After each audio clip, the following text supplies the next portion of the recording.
a baseball manager.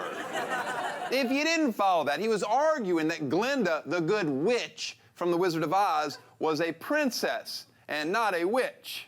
Let's hear the crux of his argument again. Her sister was a witch, right? And what was her sister? A princess. The Wicked Witch of the East, bro. Am I wrong?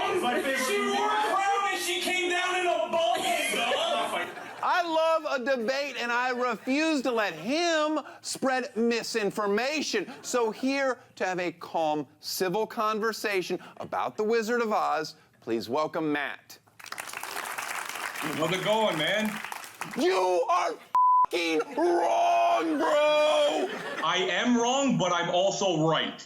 I need you to look at a picture of a princess, just a standard princess, and tell me to the untrained eye that that's not a princess. Glinda, the good witch, is the protector of Princess Ozma, the rightful heir to Oz, you f***ing idiot. You think they would hire a princess to protect another princess? Grow up, bro! So, first of all, I didn't know that. I'm not the biggest Wizard of Oz fan. Oh, well, let me school you. Glinda, the good witch, isn't related to anyone. The wicked witches of the East and West were sisters.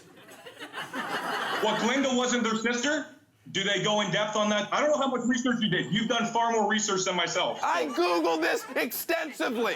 I can tell. Glinda has a f***ing wand.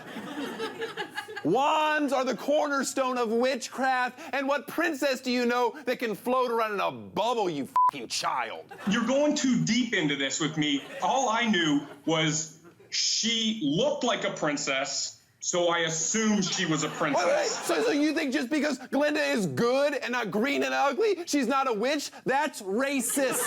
No, I'm not discriminating. See, now you're twisting my words. Well, let's be honest, the majority of witches we've seen are pretty ugly. Whoa, what about the TV show Charmed? Those were hot witches. You're gonna tell me they're not? You're gonna tell me I'm wrong, bro? Oh, no, that's a good point. Yeah. That's solid. I'm on TV screaming at a man about witches. All right, let me ask you this. What did the Scarecrow need? Scarecrow needed a brain. Really? Really? If the Scarecrow needed a brain, then what controlled his speech and motor functions? Great point. Okay, don't even get me started on the Tin Man. The fact that tin doesn't rust. See, another fantastic point. Thank you. Now, can you finally admit that you were wrong? No. I won't admit I was wrong, that she looked like a f***ing princess. I'll take it, I win. Hey, before I let you go, can you tell me what's going on in Westworld? That show is so confusing, bro. It is! I just watched the second episode. I don't understand what's happening. There's way too many storylines. Is he alive? Is he real? At the end of the first season, it was pretty obvious that he was a robot. Bernard is a robot. When he was alive, he was Arnold, and that was 30 years ago. I'm done with you, man. All right, thanks, man.